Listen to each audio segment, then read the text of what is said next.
नामकरण करायचे आहे ना?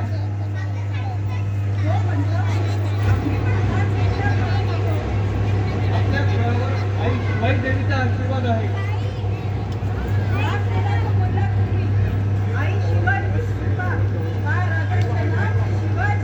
वा शिवाजी, वा शिवाजी,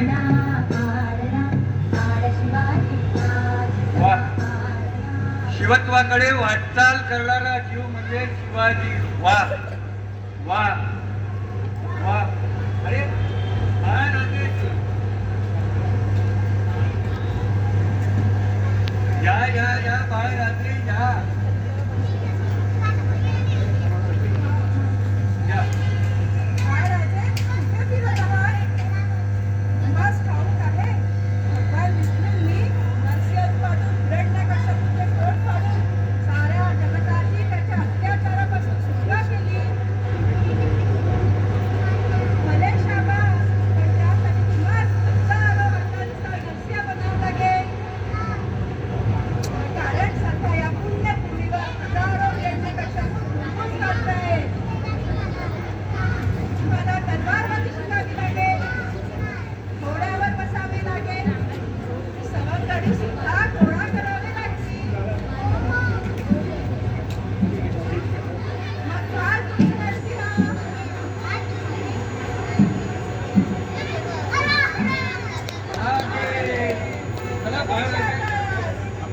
देवावर जाऊया या.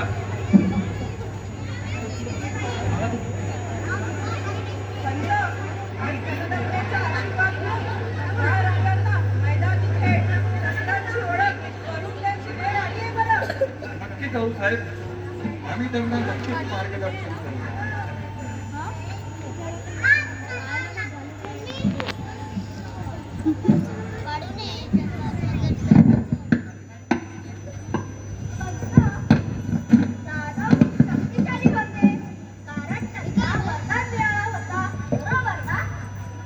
बरोबर बाळ आहे.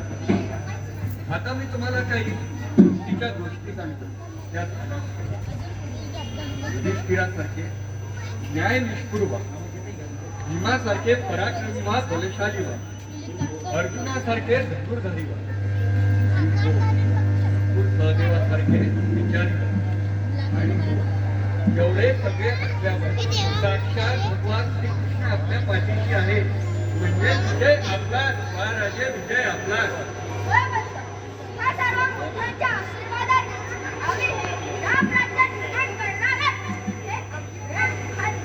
वा लाख फुलाचं बोलणार महाराजे, लाख फुलाचं. शिवबा, एक गोष्ट ध्यानात ठेवा, आपल्या रयतेच्या हितासाठी लढताना संताप शिवशंकराच्या तोडीचा हवा, पण शस्त्रावरचा भान आणि शत्रूवरचा ध्यान शिकता कामा नये. होय आऊसाहेब, या प्रेरणेने आम्ही सवंगड्यांसह हरेश्वराच्या मंदिरात स्वराज्य स्थापनेसाठी पेंटिंग केली. मासाहेब, लवकर स्वराज्याचा तोरणा बांधण्याचा मनसुबा आहे. राजमावे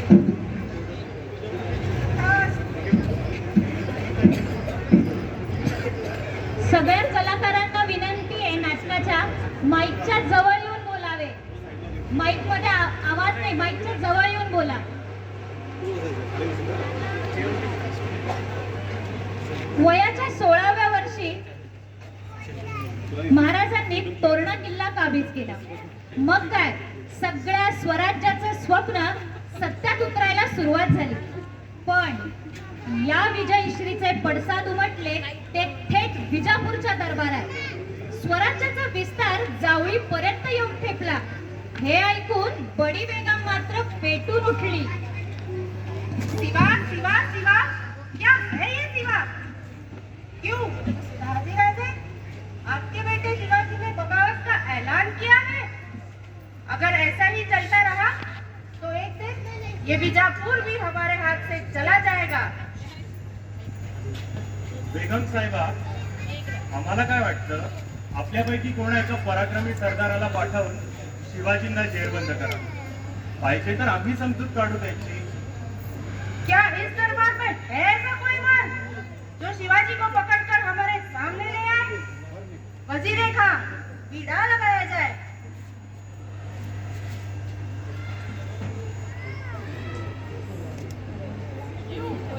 मैं लाऊंगा, मैं अफजल खान, मैं लाऊंगा शिवा को जिंदा या मुर्दा। अफजल खान जिंदाबाद, अफजल खान जिंदाबाद, जिंदाबाद।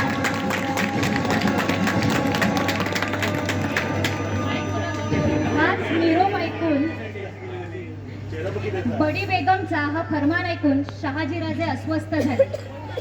लेकरू ना त्यांचं, पण त्यांना स्वराज्याच्या या सिंहावर पूर्ण विश्वास होता की तो हे संकटरूपी शिवधनुष्य खूप चांगल्या पद्धतीने पेलवून येईल. त्यांनी विश्वासराव दिघेंना रायगडावर हा निरोप देण्यास बोलवलं. बघूया त्यांची भेट विश्वासराव दिघे आणि शहाजीराजे. महाराज उतरा. अरे विश्वास घे, बरं झालं आलास. ये, एक काम कर, बहिर्जी नाईक कुठे आहेत ते बघ आणि त्यांना आमचा तातडीचा निरोप. त्यांना म्हणावं आम्हा भोसल्यांचा कट्टर वैरी असलेला अफजल खान यास बडी बेगमला चिरंजीव शिवबांच्या मोहिमेवर मुकर्रर केलंय. हा अफजल खान तो शैतान, त्याला जरा बी दया नाही. तो पूर्वीचा वाईचा सुभेदार आणि अली आदिलशहाच्या गळ्यातला ताई. विजापूर मधून आमच्या हातापायात सागादंड घालून हत्तीवरून भिंत काढली होती त्याने. कनकगिरीच्या वेड्यात थोरले चिरंजीव संभाजी राजांचा विश्वासघाताने बळी घेतला. आता जातो आणि नायकांना गाठतो. हाच निरोप घेऊन दिघे निघाले. हाच निरोप घेऊन दिघे निघाले बहिर्जींना भेटायला. आता बहिर्जी नाईक महाराजांच्या मावळ्यामधला एक विलक्षण हिरा. बघूया ही भेट काय म्हणते बहिर्जी नाईक आणि विश्वासराव दिघे. हर हर महादेव. अलक निरंजन.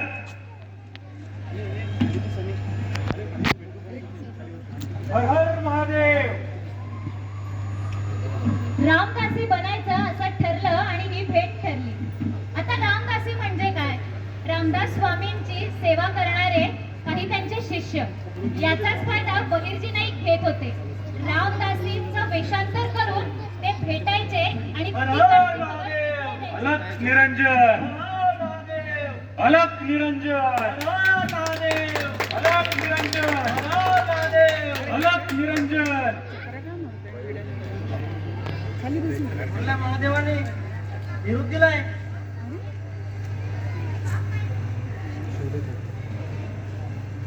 ऐकसा यो दैत्य महाभयंकर आहे तो.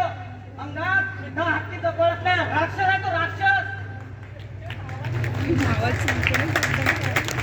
ठीक आहे, थोरल्या महादेवाला माझा मुद्रा सांग आणि म्हणावं झाकल्या महादेवाला भेटायला त्यांचा नंदी निघालाय. हर हर महादेव. अलक निरंजन. अलक निरंजन. हर हर महादेव. हर महादेव.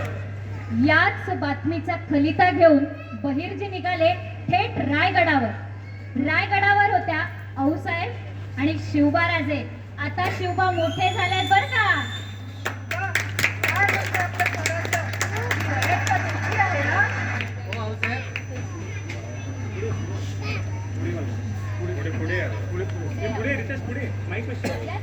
या नाईक बोला. मुजराव साहेब, त्या बडी बेगमनं त्या अफजल खानच आपल्या मोहिमेवर धाडलंय.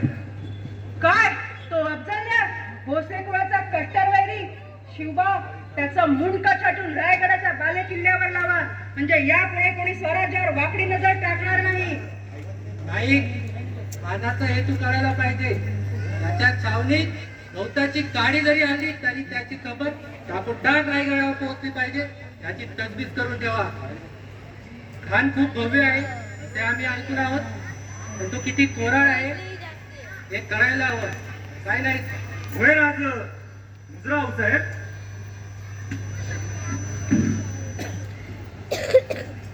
हा निरोप मिळाल्यानंतर आऊसाहेब संतापल्या, पण त्यांना त्यांच्या बाळराजांवर पूर्ण विश्वास होता.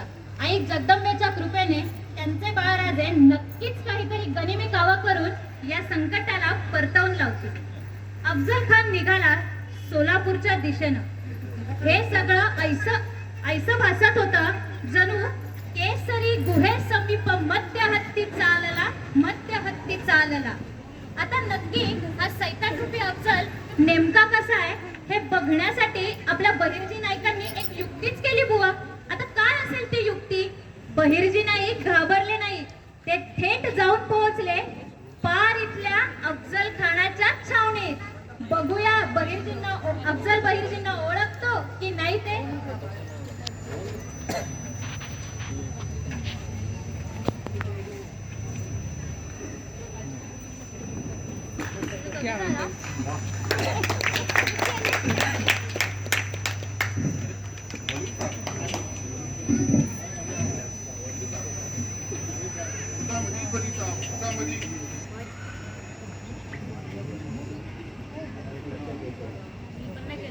अफजल मोहम्मद शाह,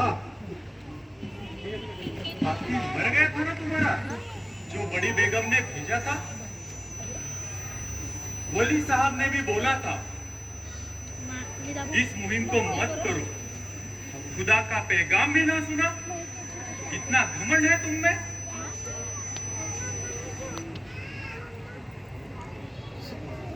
नहीं वली साहब, इस मुहिम को अब हम रोक नहीं सकते।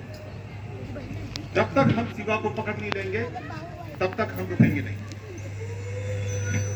ठीक है, मोला करम, जाओ बेटा, हिफाजत रहोगे। आओ हमारे गले लग जाओ।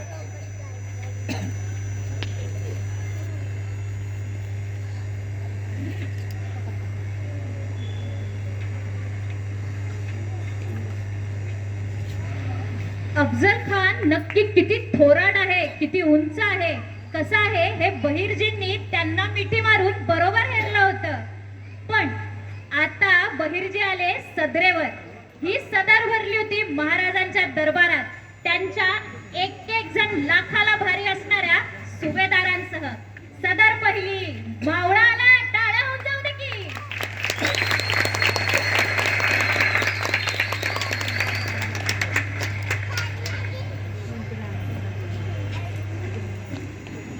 येतात आमचे बहिर्जी वेषांतर करतायत, त्यांना वेळ लागणारच.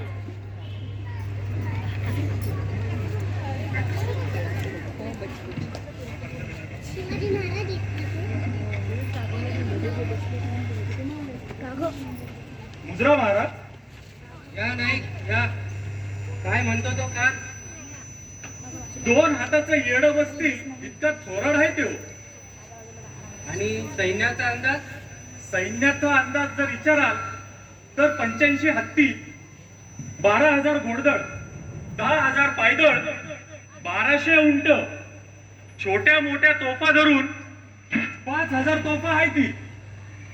सौराज्यावर चालून आलेली लई मोठी फौज आहे राज.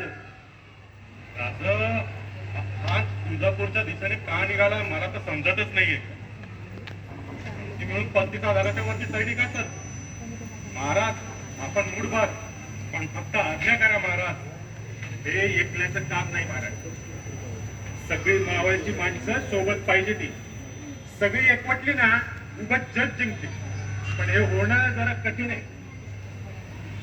अफजल खानानं मावळाच्या सर्व राजांना निरोप काढलाय. त्याच्या फौजात सामील व्हा, नाहीतर आपला जीव गमवावा लागेल.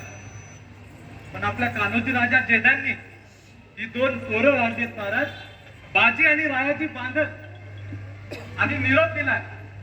आजपासून ही चळत्या सूर्याचं तेज असणारी दोघी पोरं स्वराज्यासाठी अर्पण केली. राज, आमचं ठरलंय राजगडावरच्या आई जगदंबेवरून आणि सह्याद्रीच्या शंभू महादेवावरून हा जीव भंडाऱ्यागत उधळून लावायचा. काय रे बाजी?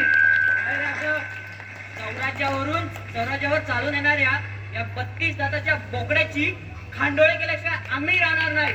आज हुंकाई शपथ. सोलापूरहून निघालेला अफजल दाखल झाला ते थेट तुळजापुरामध्ये. आया बहिणींची अब्रू लुटली त्याने. शेतकऱ्यांना उद्ध्वस्त केलं. हजारो जीव घेतले, दिसेल त्याला कापत सुटला.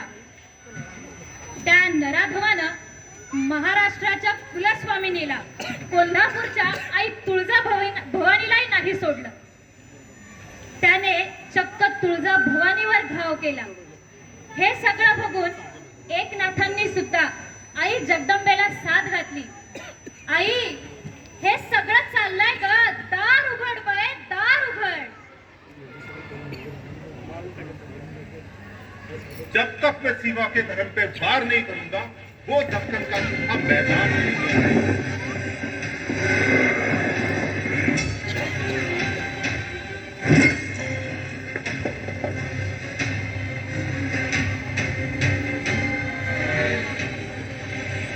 जेव्हा त्याने आई जगदंबेवर घाव घातला, अगिन्या म्हणजे हेर खात्यातला एक मावळा त्यांच्या दरबारात होता. तिथे सोबत होता.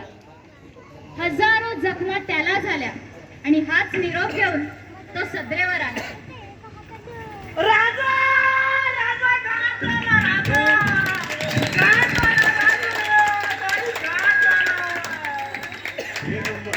झालं, काय झालं सांग. राजा इथे इथं माझा तो रेड्या आवाज आले आता घेऊन घेऊन जगदंबेवर घाव केला. काय केलं? जगदंब जगदंब जगदंब. एवढ्या काळात असा तिरपाळ माथे फिरू सरदार आम्ही पाहिला नाही राजे. सुभेदार, याचे हे सगळे प्रयत्न चालू आहेत आपल्याला मैदानावर खेचण्यासाठी. कारण सैन्य बळाने तो आपल्याला भारी आहे. पण आपली ताकद आहे सह्याद्री. जोपर्यंत ना सह्याद्रीच्या पायथ्याशी पोहोचत नाही तोपर्यंत आपल्याला काही करता येणार नाही. आपली सगळी ताकद फौज एकवटली तरी 7,000च्या वर जात नाही राहत. पुरता तवा करून वेळ मारून येऊया. नाही नाही, आपण का गप्प बसायचं. अहो 1-1 लाखाला भारी आहे. राजा तुम्ही फक्त आज्ञा करा, एका खटकेत त्या खानाचा चुराडा करून टाकू. अहो सुभेदार, कालवनात भाकर मोडणे इतका सोपं आहे का ते? थांबा. आई जगदंबेचा आशीर्वाद घेऊन या महिषासुराला सामोरं जायचं. ठरलं तर उद्याच्या युद्धाची समरभूमी किल्ले प्रतापगड. जय भवानी. बहिरजी. जी महाराज. जीवा नाही बहिरजी. जी महाराज. जीवा महाराज कुठे आहेत? त्यांना बोलवा. जीवा.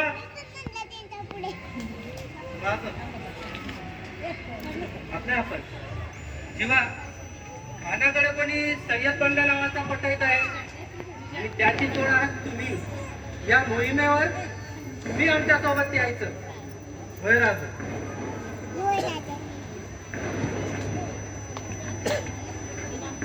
संकट येतात तर सगळ्या बाजूंनी येतात असं म्हटलं जातं.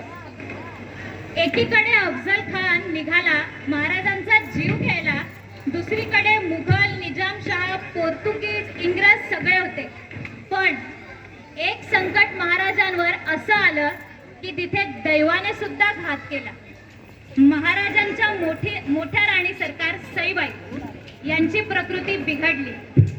स्वराज्याची ही समयी आता मंद होत होत एक दिवस विझणार की काय अशी वेळ आली होती. सईबाई आणि महाराजांची शेवटची भेट.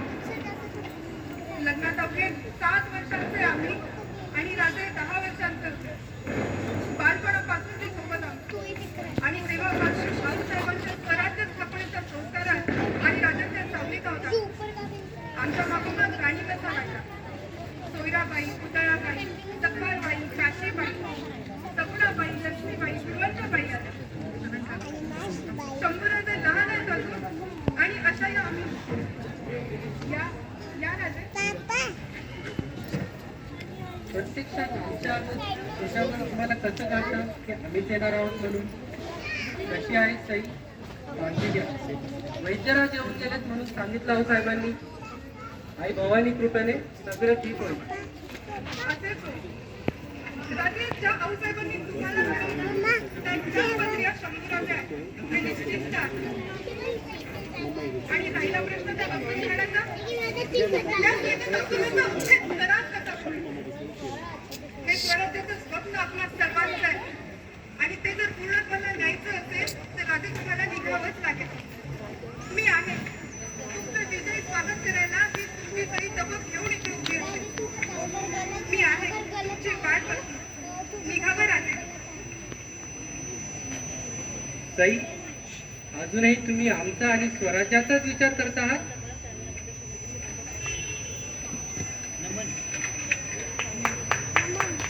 ही भेट ठरली ती सईबाईंसोबत राजांची शेवटची. नाटक पुढे नेण्याआधी लहान मुलांना एक छोटीशी विनंती आहे. तुमच्यापेक्षा जास्त तुमचे आई बाबा घाबरले, त्यामुळे आपण असं करायचं का, आपण एक मोजून 5 मिनिटं शांत बसूया आणि बघूया ना ते काय म्हणताय. कारण हा सगळा प्रयत्न त्यांनी फक्त तुमच्यासाठी केलाय. ठीक आहे, शांत बसणार एक 5 मिनिटं. गुणाचं लेकरू आहे. असो, पुढे नेते नाटक. एक एक घाव करत करत तो माजलेला हत्ती अफजल येऊन पोहोचला ते वाई जवळ, वाई पुण्याच्या जवळ. आणि महाराज तेव्हा होते जावळीच्या खोऱ्यात. जावळीच्या खोऱ्यात आता वाईची छावणी लागली आणि त्याने चक्क वकील पाठवला महाराजांच्या सदरेवर. काय सांगायला माहितीये, आम्हाला भेटायची इच्छा आहे म्हणे. बघू बरं, अफजल खानाचं वकील भारी की महाराजांचे. अफजल खानाचे वकील होते कृष्णाजी भास्कर कुलकर्णी. राजे रुद्रा, हा आमच्या घरात आज आम्ही इथे खान साहेबांचे वकील म्हणून आलो आहोत. आमचे खान साहेब सध्या वाईमध्ये तळ ठोकून आहेत. त्यांची अशी इच्छा आहे की आपण त्यांना तिकडे येऊन भेटावं. नक्कीच पंत, उद्याही आमचे वकील गोपीनाथ वकील तुमच्या पत्राचे उत्तर घेऊन खान साहेबांना भेटायला येतील. ठीक आहे राजे. एकूण 35,000ची फौज घेऊन अफजल खान निघाला होता. आपल्या राजाकडं मावळं होती मुठभर फक्त. पण महाराज ते शिवाजी राजांनी वापर केला तो गनिमी काव्याचा. महाराजांना काहीतरी युक्ती सुचली. त्यांनी ठरवलं, आता मी ना एक विशेष भेट घेतो. पण कोणाशी माहितीये? त्यांनी सुभेदाराला बोलवलं असेल का? नाही, एखाद्या मोठ्या लढवय्याला. अहो नाही, त्यांनी चक्क बोलावलं वैद्यबुवांना. आता सांगा बरं, वैद्यबुवा अफजल खानाला मारायला कशी मदत करतील ते?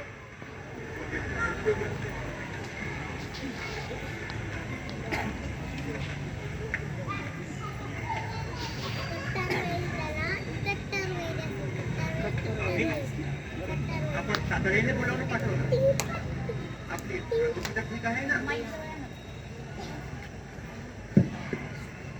आमची प्रकृती ठीक आहे वैद्यराज, पण स्वराज्य धोक्यात आहे हे आपण जाणता. होय, यामध्ये आमचं प्रयोजन. आयुर्वेद ज्ञान जसं कारक असतं तसं मारकही असतं. आणि यावेळी या ज्ञानाचा उपयोग आपण शत्रूला मानसिक दृष्ट्या खच्ची करून मग समोरून त्याच्यावर वार करण्यासाठी करूया. बरं, एकंदर खानाचा स्वभाव म्हणजे रागीट, अहंकारी, उग्र वेगाने बोलणारा. म्हणजे त्याची पित्त प्रकृती आहे. म्हणून आपण जर त्याच्या खाण्यामध्ये मसालेदार पदार्थांचा वापर केला तर पित्त प्रकोपाने त्याची निर्णय क्षमता कमी होईल. अजून एक, मनुष्याच्या शरीरामध्ये एकूण 108 मर्मस्थाने आहेत. जर या मर्मस्थानावरती आघात झाला तर भव्य मनुष्य देखील धाराशाही होऊ शकतो. यामधील 5 मुख्य मर्मस्थाने म्हणजे अशी. पहिलं आहे मस्तक, दुसरं आहे हृदय, तिसरं आहे सूर्यचक्र, चौथं आहे नालव्य आणि 5वं आहे उदरदंडिका म्हणजे ओटीपोट. यावर जर आघात झाला तर तो प्राणघातक पण ठरू शकतो महाराज. आज्ञा. वा, वैद्यबुवांनी दिलेली माहिती म्हणजे सगळ्यात महत्वाची माहिती. आता ती कशी? जसं ते म्हणाले 108 मर्मस्थानं असतात. आता मर्मस्थानं म्हणजे जिथे हल्ला केला तो मोठा भव्य दिव्य माणूस धाराशाही पडतो. आणि काय मग महाराजांना सुचली की आयडिया. आता बोकील पंत हे महाराजांचे वकील. जसे कृष्णाजी पंत निरोप घेऊन आले महाराजांच्या सदरेवर, तसे आपले बोकील पंत चक्क पटवायलाच गेले की अफजल खानाला. काय निरोप घेऊन माहितीये? अहो ऐका, आमचे राजे जरा कमजोर मनाचे, ते तुम्हाला घाबरले. तुम्ही तह करून घ्या ना, आमच्याकडे प्रतापगडापर्यंत या ना, बघूया ही भेट हुजूर, शिवाजी राजांचे वकील गोपीनाथ पंत वकील आपल्याला भेटायला आले आहेत.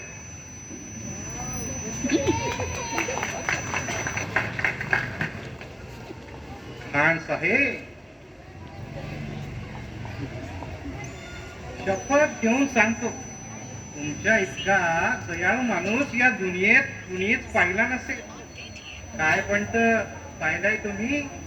तुम्ही तुम्ही मी सुद्धा नाही. एक विनंती आहे राजांची. आमचे राजे मनाचे कमजोर आहे. तुमची भव्यता बघून, फौजफाटा, सैन्यबळ बघून ते जरा घाबरले. म्हणून तुम्हाला भेटून सह करावा अशी इच्छा आहे. सपने शिवा डर गया होगा. शिवा डर गया. हम तैयार हैं. वकील पंतांनी नाटक करून खानाला भारी तयार केलं की बाबा आम्ही नाहीये, तूच आहे प्रतापगडाच्या पायथ्याशी. मग काय, ही आनंदाची बातमी घेऊन वकील बुवा पोहोचले ते थेट प्रतापगडावर. प्रतापगडाच्या पायथ्याशी राजे पाहणी करत होते गडाची.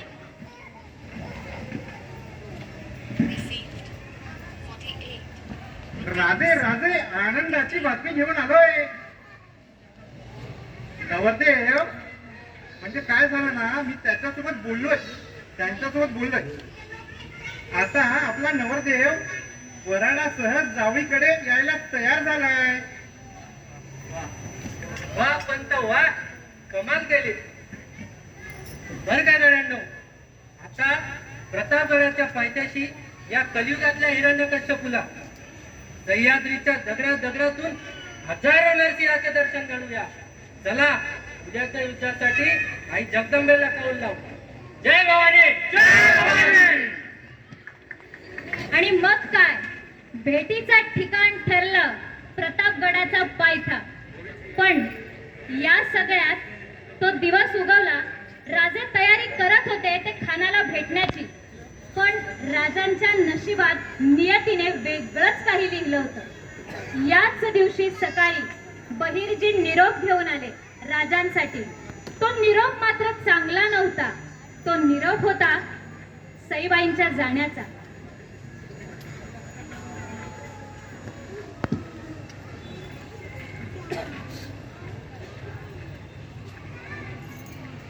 ओम सूर्याय नमः.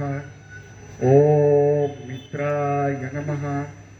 ओम भानवे नमः. महाराज रुद्रा, आई महाराज, तोडल्या राणी सरकार सईबाई गेल्या.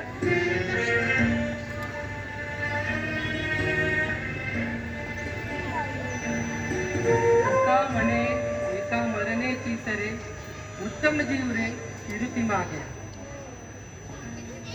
सई तरी हा पहाडासारखा सिंहासारखा माझा राजा, ते घाबरले नाही, ते डगमगले तर अजिबात नाही. सईबाई त्यांच्या मनात होत्या.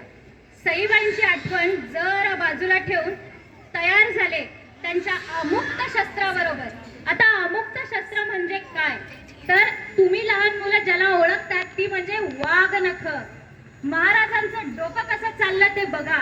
महाराजांनी तहाच्या अटी ठरवल्या, भेटीच्या अटी ठरवल्या की शस्त्र घेऊन निशस्त्र येऊ आम्ही, एकही शस्त्र आणणार नाही. यातच महाराजांनी त्यांच्या सुभेदाराला सांगितलं, असं शस्त्र बनव जे दिसणारही नाही पण वार मात्र असा करेल की जीव घेतला जाईल.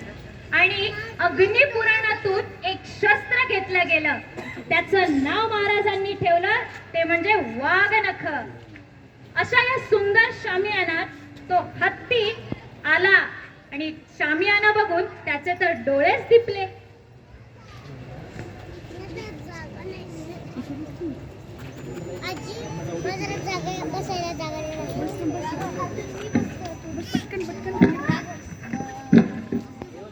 सामियाना तो बहुत खूब है. इन खंभों में हीरे जड़े हैं. नोट में सोना चांदी। ऐसी ऐसी चीजें तो हमारे आलम कना आदिल शाह के दरबार में नहीं है।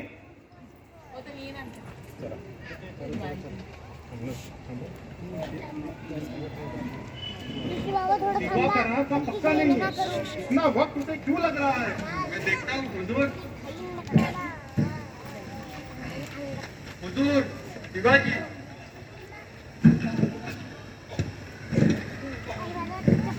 शिवाजी शिवाजी जिसे कहते हैं, क्या वो यही है? अफजल अफजल म्हणतात तो हाच का?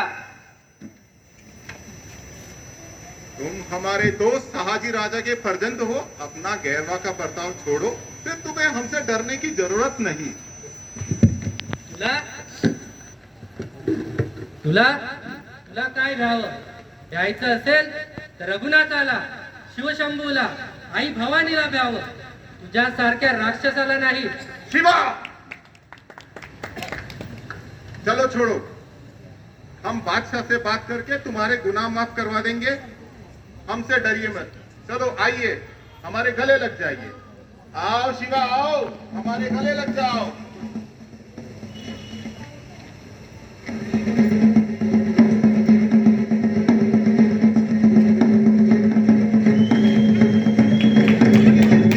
इंद्रजिनी जंब पर राघवसु अंब पर रावण से रंब पर रघुकुल राज है।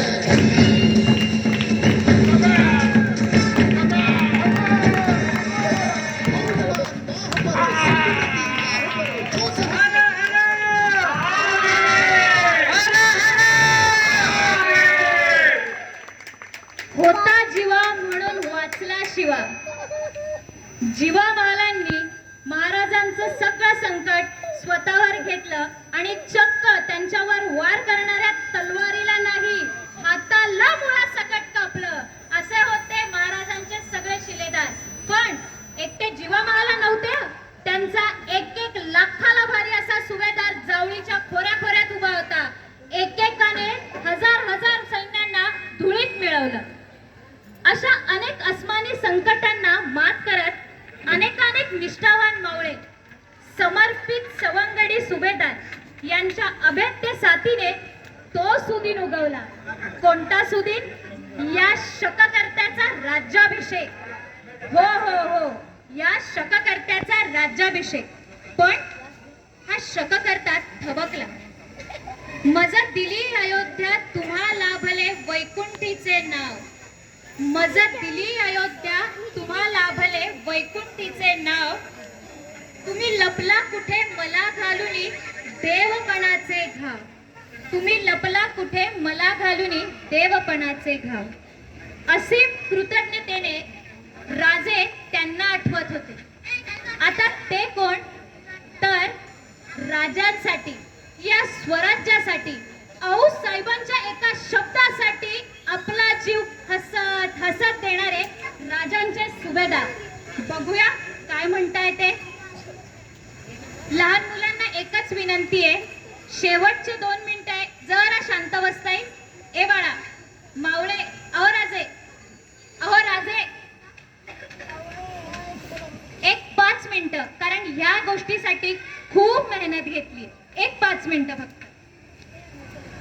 गड्यांनो, माझ्या भावांनो, कुठे आहात तुम्ही?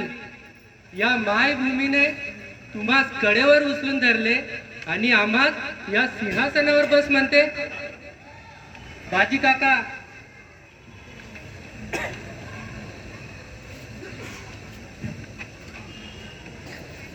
एकवीस तास चालून थकलेलं हे शरीर शिवबांना विशाळगडावर सुखरूप पोहोचवण्यासाठी 6 ते 7 तास गोडखिंडीत गनिबाला थकवून ठेवणारा मीच बाजी प्रभू देशपांडे.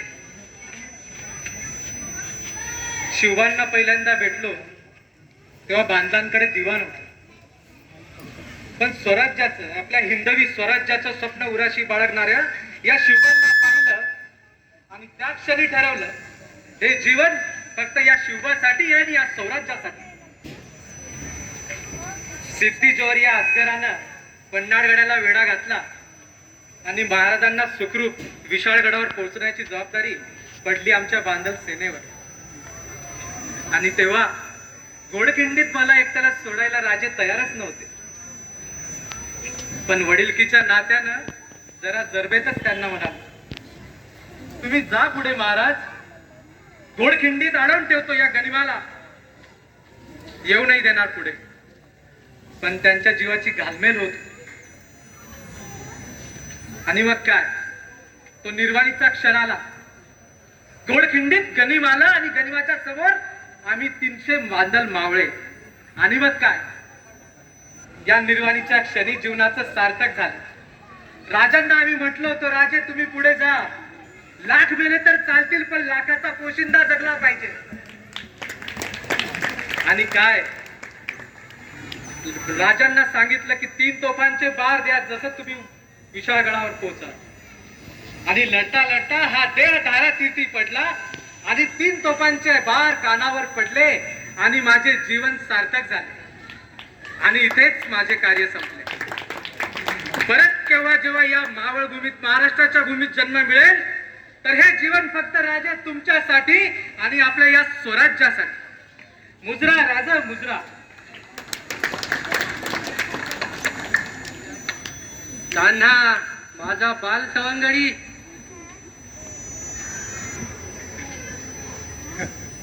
राजाचं सवंगडी रायरेश्वराला साक्ष ठेवून शपथ घेतली होती, आऊसाहेबांचा एक बी सबूत खाली पडू देणार नाही. मी तानाजी मालुसरे. माझ्या रायबाचं लगीन ठरलं होतं तेव्हा सूर्याजीला घेऊन गेलो होतो राजाकडे अक्षत द्यायला. दरबार भरलेला होता. बहिर्जी आले आणि राजांना म्हणाले, राज तानाजी आलाय. पण राजांच्या मनात काहीतरी वेगळंच दडलं होतं. आन घातली तेव्हा कुठं कळलं, स्वराज्याचं संकट कोंढाण्याला येडा घालून बसलंय. राजा म्हणाले, मोहीम फत्ते करून मग येतो रायबाला आशीर्वाद द्यायला. माझं मन हुरहुरलं. मी असताना राजा लढणार ते काय नाही. राजांना म्हणालो, राज आधी लगीन कोंढाण्याचं आणि मग माझ्या रायबाचं. मग काय, गेलो तसाच कोंढाण्यावर धारातीर्थी पडलो, पण मोहीम फत्ते करून.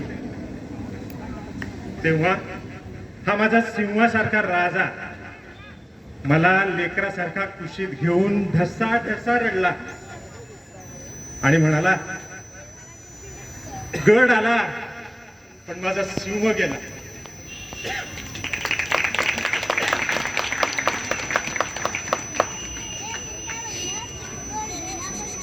स्वराज्याचे सरनोबत प्रतापराव गुजर.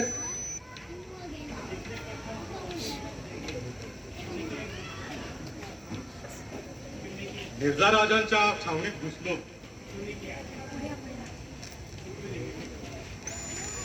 आणि छाती ठोकून सांगितलं त्यांना, आमची निष्ठा ती फक्त महाराजांच्या चरणाशी. इमान, स्वामी निष्ठा याच वेडाने भारवलेलो आम्ही. 14 वर्ष या मुघलांना याच मातीत मिळवलं आम्ही. पण एक चुकी झाली आमची. होतं नव्हतं ते झालं. लढाईत हारून तो बल्लोळ खान शरण आला आम्हाला. मोठ्या मनाने आम्ही क्षमा केली त्याला. त्याच वेळेस रायगडावरनं आम्हाला निरोप मिळाला, एक तर त्या बल्लोळ खानाचा बिमोड करा आणि मगच तोंड दाखवा. मग काय, 6 वीर सरदार घेऊन आम्ही असा घुसलो त्या 12,000 सैन्य फाटा असणाऱ्या त्या बल्लोळ खानाच्या छावणीत. आणि मग काय, म्यानातून उसळे तलवारीची पात, वेडात मराठे वीर दौडले सात.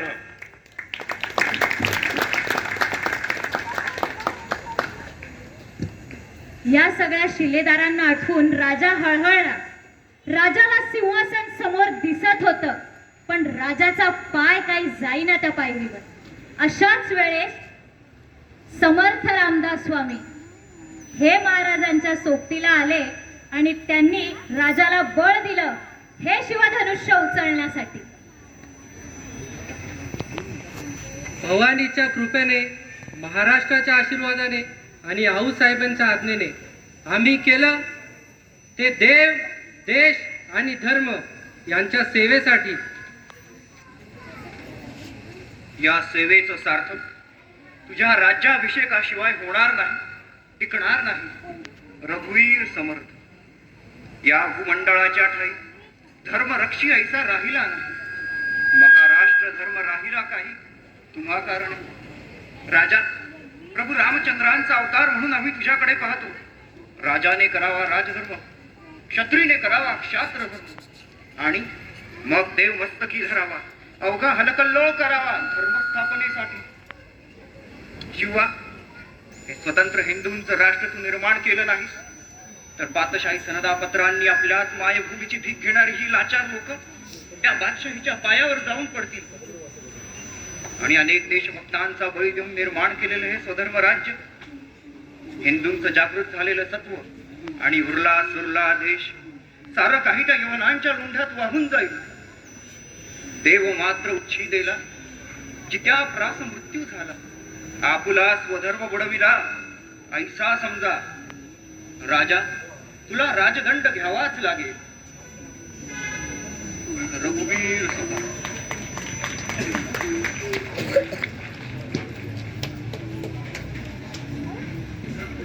राजा, ईश्वरी कृपेने या सिंहासनाची शपथ तुला घ्यावीच लागेल आणि हा राजदंड देखील आपणाला घ्यावाच लागेल. राजे, आपणाला घ्यावाच लागेल. या राजे, या सिंहासनाकडे या.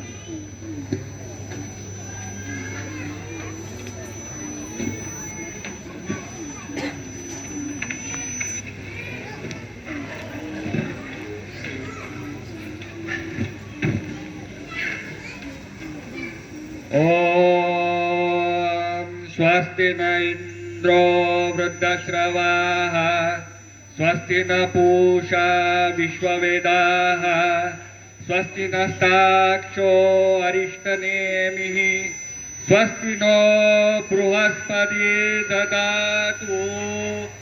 ओम शांति शांति शांति. प्रतिपश्चंद्र लेखेव वर्धिष्णो विश्ववंदितः शहात्नो विश्व मुद्रा भद्राय राजते मुद्रा भद्राय राजते. प्रतिपदेच्या चंद्राप्रमाणे वाढत जाणारे हे राज्य शहाजी राजांचे आपण पुत्र शिवाजी राजे अशी ही आपली मुद्रा मंगलमय हो आणि आपले राज्य असेच वाढत जावो, कल्याणकारी होवो. राजा, आजपासून तू छत्रपती शिवाजी महाराज. राजा, हा राजदंड घ्यावा आपण.